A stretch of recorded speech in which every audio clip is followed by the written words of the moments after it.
पिछले दिनों आपने एक प्रदर्शन किया, आतंकवादियों के नारे लगाए, पाकिस्तान के नारे लगाए, लेकिन सरकार के खिलाफ एक भी लफ्ज़ आपने नहीं बोला। आपकी मजबूरी थी, क्योंकि दिल्ली में सरकार आपकी है। डायरेक्ट या इनडायरेक्ट जम्मू प्रशासन आपकी सरकार के कहने पर चल रहा है। क्या लोगों को बेवकूफ़ बनाने के लिए या अपनी साख बचाने के लिए आपने ये प्रदर्शन किया था?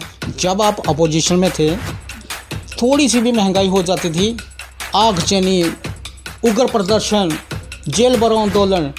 आज जो महंगाई दर कहाँ की कहाँ पहुँच गई है, आप खामोश क्यों हैं? चीज़ बताएं, आप फ्री राशन की बात कर रहे हैं, पहले आप मेरे को ये बताएं कि जो सरकार चलती है वो किसके पैसे से चलती है? जनता के पैसे से आप राशन खरीद कर उन्हीं को दे रहे हैं और फिर उनके ऊपर रख रहे हैं कि हमने आपको फ्री दिया। भारत सरकार द्वारा निजीकरण को ज़्यादा तवज्जो दिया जा रहा है।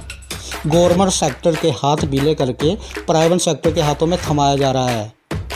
आपको क्या लगता है कि भारत की जो दशा और दिशा है किस ओर जा रही है? जो सफाई कर्मचारी संडे को नहीं आते हैं वर्किंग करने के लिए, उसके लिए क्या करना चाहिए? इंडिपेंडेंट कॉरपोरेट है, वो उनकी तरफ से एक इल्ज़ाम लगाया जा रहा है कि भाजपा हमारे काम में अड़ंगा डाल रही है। पिछले 26, 27, 28 सालों से हमारे जो डेली वेजेस लगे हुए हैं, जद्दोजहद कर रहे हैं, उन्हें आज तक पक्का नहीं किया गया। आपकी ही पार्टी के जो प्रेसिडेंट हैं जम्मू के, रविंदर रैना जी, उन्होंने कहा है कि जैसे ही जम्मू में भाजपा की सरकार बनेगी, हमारा चीफ मिनिस्टर बनेगा, पहली कैबिनेट मीटिंग में इन डेली वेजेस का हम निपटारा कर देंगे। इस समय जम्मू कश्मीर की जो बेरोजगारी दर है 21.6% है, उसे कैसे देखते हैं आप?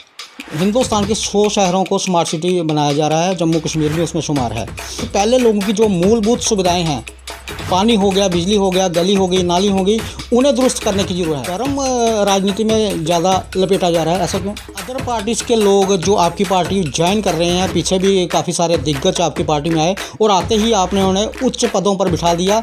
आप जैसे जो हज़ारों कार्यकर्ता पिछले कई सालों से लगे हैं, उनका क्या?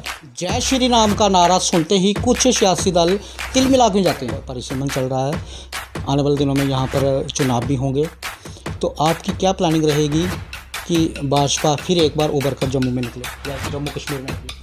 जय मां डोगरी, मैं अक्षय सागर और आप देख रहे हैं रफ्तार जम्मू। चंद पलों की गुफ्तगू और सच से करवाएंगे रूबरू। रफ्तार जम्मू के माध्यम से आज हमारे साथ बातचीत करने के लिए यहाँ पर मौजूद हैं भाजपा जम्मू जिला के महामंत्री कुलदीप गंधारी जी। कुलदीप गंधारी जी, रफ्तार जम्मू में आपका हार्दिक अभिनंदन है। धन्यवाद अक्षय जी। कुलदीप गंधारी जी, अगर हम स्वच्छ भारत अभियान की बात करें, सोमवार से लेकर शनिवार तक हमारा जम्मू काफ़ी हद तक स्वच्छ दिखता है, लेकिन इतवार आते ही गलियों में, बाज़ारों में गंदगी ज़्यादा दिखती है, क्योंकि सफाई कर्मचारी कम आते हैं। हालांकि इसमें लोगों को भी सहयोग करना चाहिए, लोगों को भी इस चीज़ का पालन करना चाहिए कि गली में या बाज़ारों में गंदगी नहीं फैलाएं, लेकिन जो सफाई कर्मचारी संडे को नहीं आते हैं वर्किंग करने के लिए, उसके लिए क्या करना चाहिए? इसमें आप जैसे स्वच्छ भारत अभियान की बात कर रहे हैं, मैं एक बात जोड़ूंगा अपने से कि हमारी सरकार ने जो 12,000 रुपया टॉयलेट के लिए दिया, वो एक स्वच्छ भारत अभियान का ही एक हिस्सा था। और इसके जो 12,000 रुपये दिया वो गांव के लोगों को दिया, शहर के लोगों की बात की जा रही है। नहीं, शहर में भी वो इम्प्लीमेंट जहाँ पे जिसने अप्लाई किया उनको मिला जी, उनको मिला। और जो संडे की छुट्टी की बात है, सरकारी जो भी कर्मचारी हैं उनको सबको संडे की छुट्टी होती है, पर कुछ सफाई कर्म, जैसे आप भी कह रहे हो, कुछ सफाई कर्मचारी आते हैं और वो सफाई का काम करते हैं जितना हो सकता है, पर लोगों की भागीदारी जब तक नहीं होगी सफाई में, तब तक ये स्वच्छ भारत मतलब आपका कहने का तात्पर्य ये है कि जब तक लोग योगदान नहीं करेंगे तब तक हमारा भारत स्वच्छ भारत नहीं बन पाएगा। बिल्कुल। अच्छा, बात करेंगे अब कॉरपोरेटर्स की। हम देख रहे हैं जम्मू शहर में इन दिनों जो इंडिपेंडेंट कॉरपोरेटर हैं, वो उनकी तरफ से एक इल्ज़ाम लगाया जा रहा है कि भाजपा हमारे काम में अड़ंगा डाल रही है। हमारे वार्ड में कोई इनाग्रेशन होती है, वहाँ भाजपा के लोग पहुँच जाते हैं, लेकिन हमें नहीं बुलाया जाता। देखिए, ऐसी कोई भी घटना मेरे ध्यान में नहीं, और ऐसा कभी भी नहीं होता। क्या आप कह सकते हैं कि अगर बाकी हमारे जो भाजपा के जीते हुए पार्षद, उनका सीडीएफ और इंडिपेंडेंट का सीडीएफ अलग अलग रखा है हमने? ये सारी क्रिटिसिज्म की बातें हैं, ये पॉलिटिक्स में चलता है। कुलदीप गंधारी जी, जिस तरह से गृह मंत्री आपके यहाँ पर आए जम्मू में, उन्होंने एक रैली की, नई नौकरियों की बात की कि हमारे जो यहाँ के युवा हैं उनको नई नौकरियाँ देंगे। एक तो पहली बात ये है कि जो पिछले 26, 27, 28 सालों से हमारे जो डेली वेजेस लगे हुए हैं, जद्दोजहद कर रहे हैं, उन्हें आज तक पक्का नहीं किया गया। और दूसरा, हमारा जम्मू कश्मीर पूरे हिंदुस्तान में बेरोजगारी में नंबर 1 पर आ चुका है, क्योंकि इस समय जम्मू कश्मीर की जो बेरोजगारी दर है 21.6% है। उसे कैसे देखते हैं आप? देखिए, जो डेली वेजरों की आप बात कर रहे हैं, आप खुद ही कह रहे हैं 27-28 साल पहले, हम तो 3 साल सरकार में रहे और 2014 में आए, और आगे हमें मौका मिलेगा तो देखेंगे, इस पर चिंतन मंथन करेंगे कि कैसे। पर हमारी जो प्राथमिकता होनी चाहिए, जो आज युवा हो रहा है उसको कैसे रोज़गार देंगे, और उस पर हम काम कर रहे हैं। जैसे जिसमें मुद्रा का लोन, आप नौकरी की तरफ ही क्यों देते हो, इससे बाहर निकलना चाहिए। हमें लोगों को रोज़गार देने वाला बनना चाहिए। आपके ही पार्टी के जो प्रेसिडेंट हैं जम्मू के रविंदर रैना जी, उन्होंने कहा है कि जैसे ही जम्मू में भाजपा की सरकार बनेगी, हमारा चीफ मिनिस्टर बनेगा, पहली कैबिनेट मीटिंग में इन डेलीवेजर्स का हम निपटारा कर देंगे। देखिए, रविंदर रैना जी ने अगर कहा है तो कुछ सोच के ही कहा होगा। अच्छा, एक बात हम करें अब जम्मू स्मार्ट सिटी की। हिंदुस्तान के 100 शहरों को स्मार्ट सिटी बनाया जा रहा है, जम्मू कश्मीर भी उसमें शुमार है। पहले लोगों की जो मूलभूत सुविधाएं हैं, पानी हो गया, बिजली हो गया, गली हो गई, नाली हो गई, उन्हें दुरुस्त करने की ज़रूरत है। वर्टिकल गार्डन हो गया, या जो पार्कों का सुंदरीकरण हो गया, या कुछ और ऐसे हो गए, वो बाद में कर सकते हैं। आप क्या कहते हैं? आप मेरे को एक बात बताएं, आप जब घर बनाते हैं तो स्ट्रक्चर पहले बनाएंगे या पहले उसकी पाइपें डालेंगे? तो इसीलिए थोड़ा इंतज़ार करिए, अभी तो शुरू हुआ है हमारा डेवलपमेंट, तो अभी शुरू हुई है, आगे आगे देखो होता है क्या। अच्छा कुलदीप नंदा जी, एक चीज़ और सोचने वाली है कि राजनीति में पीछे भी होता था, आए दिन हम देख रहे हैं कि धर्म राजनीति में ज़्यादा लपेटा जा रहा है, ऐसा क्यों? ये जो लोग करते हैं उनसे पूछा जाए, हमारा एक ही एजेंडा है, डेवलपमेंट और राष्ट्रवाद। अदर पार्टीज़ के लोग जो आपकी पार्टी ज्वाइन कर रहे हैं, पीछे भी काफ़ी सारे दिग्गज आपकी पार्टी में आए और आते ही आपने उन्हें उच्च पदों पर बिठा दिया। आप जैसे जो हज़ारों कार्यकर्ता पिछले कई सालों से लगे हैं, उनका क्या? देखिए, ऐसा कोई नहीं है कि जिसको आके उच्च पद पे बिठा दिया। वो लोग हमें ज्वाइन किए हैं, हम देखेंगे जिस तरह की जिसकी क्षमता होगी। थोड़ा घिसने देते? नहीं, ऐसा क्या है, वो यहाँ की परिस्थितियाँ जानते हैं, लोगों के काम करना उनको पता है, लोग उनको पसंद करते हैं। आज वो लोगों के साथ हमारे बीच में आए हैं, जैसी जिसकी क्षमता है वैसा उसको काम। वो लोग थे जो आपकी विचारधारा के बिल्कुल विपरीत चलते थे, आज आपके बीच में आए हैं, आपने आते ही इन्हें उच्च पदों पर बिठा दिया। क्या आपकी विचारधारा से ये सहमत हो पाएंगे? ये उनसे पूछना चाहिए, ये हमारा सवाल नहीं। हमारी एक ही विचारधारा है, जब से हमारी पार्टी बनी है हमारी एक ही विचारधारा, हम उसको लेकर चलते हैं। अच्छा, एक चीज़ और हम आप बताएं कि जय श्री राम का नारा सुनते ही कुछ सियासी दल तिल मिला क्यों जाते हैं? ये भी सवाल उनसे पूछना चाहिए कि उनको क्या आपत्ति है जय श्री राम से। हमें तो कोई आपत्ति नहीं, हम जय श्री राम कहेंगे और कहते रहेंगे। जेडीए द्वारा एक हाई प्रोफाइल ड्रामा खेला गया थोड़े दिन पहले। 8 तारीख को एक नोटिस निकलता है आपके पार्टी के निर्मल सिंह जी के खिलाफ कि 5 दिन के अंदर जो आपने एक अपना आलीशान बंगला बनाया है उसे गिरा दें। अगर आप नहीं गिराएंगे तो जेडीए की टीम आकर उसको गिराएगी और जो गिराने का खर्चा होगा वो भी आपको देना होगा।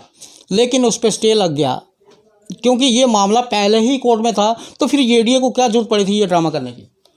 देखिए, इसका जवाब मैं क्या दूंगा, आप इसका जवाब क्या वो प्रक्रिया है मुझे नहीं पता। आप मेरे जो मतलब सवाल हैं वही जवाब आप मेरे से। जब आप अपोजिशन में थे, थोड़ी सी भी महंगाई हो जाती थी, आगजनी, उग्र प्रदर्शन, जेल भरो आंदोलन, आज जो महंगाई दर कहाँ की कहाँ पहुँच गई है, आप खामोश क्यों हैं? देखिए, आप ये क्यों बोल रहे हैं कि पीछे कोविड का जो दौर गया उसमें हमने फ्री राशन भी दिया है। उन लोगों को, जिन लोगों को फ्री राशन दिया गया है, कभी उनसे पूछे। जिन लोगों को आप किस महंगाई की बात कर रहे हैं, मैं ये आपको कह रहा हूँ। सर एक चीज़ बताएं, आप फ्री राशन की बात कर रहे हैं, पहले आप मेरे को ये बताएं कि जो सरकार चलती है वो किसके पैसे से चलती है? जनता के पैसे से। तो फिर फ्री कहाँ से आ गया राशन? देखिए, सरकार ने जनता के पैसे से आप राशन खरीद कर उन्हीं को दे रहे हैं और फिर उन पर ऊपर रख रहे हैं कि हमने आपको फ्री दिया। देखिए, जनता ने हमारी सरकार ने मैनेज किया ना कि कैसे दें। आज तक क्यों नहीं दिया किसी ने? पहले भी तो इतनी महामारियाँ, इतनी आपदा आई, बाकी लोगों को भी सरकार रही, उनसे भी पूछो ना, वो क्यों नहीं ऐसा कर सके कि कभी किसी को 2 रुपये का भी फ्री दिया हो कुछ, और दिया भी हो तो बिचौलियापन में दिया है। अच्छा, कश्मीर में हम देख रहे हैं कि पाकिस्तान 1947 के बाद लगातार लगा हुआ है हिंदुस्तान को डिस्टर्ब करने में। आतंकवादी 30-32 सालों से आतंक फैलाकर अमन और शांति भंग करने में लगे हुए हैं। जब आप अपोजिशन में होते थे तो आप सरकार के खिलाफ बोलते थे। पिछले दिनों आपने एक प्रदर्शन किया, आतंकवादियों के नारे लगाए, पाकिस्तान के नारे लगाए, लेकिन सरकार के खिलाफ एक भी लफ्ज़ आपने नहीं बोला। आपकी मजबूरी थी क्योंकि दिल्ली में सरकार आपकी है, डायरेक्ट या इनडायरेक्ट जम्मू प्रशासन आपकी सरकार के कहने पर चल रहा है। क्या लोगों को बेवकूफ़ बनाने के लिए या अपनी साख बचाने के लिए आपने ये प्रदर्शन किया था? नहीं, ऐसा आप कहेंगे तो फिर भी आपको ये चीज़ सोचनी चाहिए, हम बाहर तो आए। जो लोग, आप अगर इसको ऐसे देखते हैं कि हम जब अपोजिशन में होते थे तभी बोलते थे, आज नहीं बोलेंगे, हमारा ये, हम इन चीज़ों से निकलना चाहते हैं और इन चीज़ों को हम कंडेम करना चाहते हैं। वहाँ किलिंग हुई है, उसको हम कंडेम तो कर रहे हैं। जो बाकी लोग हैं वो कंडेम भी नहीं करते, वो तो सर्जिकल स्ट्राइक के सबूत मांगते हैं। आप उनसे सवाल करेंगे तो ज़्यादा बढ़िया जवाब मिलेगा आपको। हम अपना काम कर रहे हैं, हमारा एजेंडा और हमारा काम करने का तरीका एक ही है। कुलदीप गंधार जी, एक चीज़ बताएं, भारत सरकार द्वारा निजीकरण को ज़्यादा तवज्जो दिया जा रहा है। गवर्नमेंट सेक्टर के हाथ विलय करके प्राइवेट सेक्टर के हाथों में थमाया जा रहा है। आपको क्या लगता है कि भारत की जो दशा और दिशा है किस ओर जा रही है? देखिए, ऐसा कुछ नहीं है। आज भारत, आप देखें तो भारत परम वैभव पर जा रहा है। आप देखें तो वर्ल्ड में हमारे जो नेता हैं नरेंद्र मोदी जी, उनकी छवि बढ़ रही है। अगर ऐसा कुछ होता तो मैं कह रहा हूँ यहाँ के तो लोग हैं, ठीक है, आज वर्ल्ड उनकी तारीफ़ करता है कि उनका प्रबंधन बढ़िया है। मैं इस बात को नहीं मानता। गंधार जी, लास्ट में आखिर में हम यही पूछना चाहेंगे कि जिस तरह से अब परिसीमन चल रहा है, आने वाले दिनों में यहाँ पर चुनाव भी होंगे, तो आपकी क्या प्लानिंग रहेगी कि भाजपा फिर एक बार उभर कर जम्मू में निकले या जम्मू कश्मीर में निकले? देखिए, हम चुनावों के टाइम प्लानिंग नहीं करते, हम लोगों के बीच में हैं। और मैं आपको अक्षय जी आज ही बता देता हूं कि अगली आने वाली सरकार जो बनेगी उसमें भाजपा का सीएम होगा और हम एक अच्छी सरकार बनाएंगे। हम 3 सालों में हमने बहुत कुछ किया, आपने भी देखा होगा। हम आने वाले समय में और अच्छा करके जम्मू कश्मीर को आगे बढ़ाएंगे। आखिर में रफ्तार जम्मू के माध्यम से जम्मू कश्मीर की जनता को कोई संदेश देना चाहेंगे? जम्मू कश्मीर की जनता को मैं एक ही संदेश देना चाहता हूं कि भाजपा हमेशा आपके साथ है और आपके लिए काम किया है और आपके लिए हमेशा ही काम करते रहेंगे, चाहे हम सरकार में रहें या ना रहें। गंधार जी, रफ्तार जम्मू से बात करने के लिए आपका बहुत बहुत धन्यवाद। धन्यवाद अक्षय जी।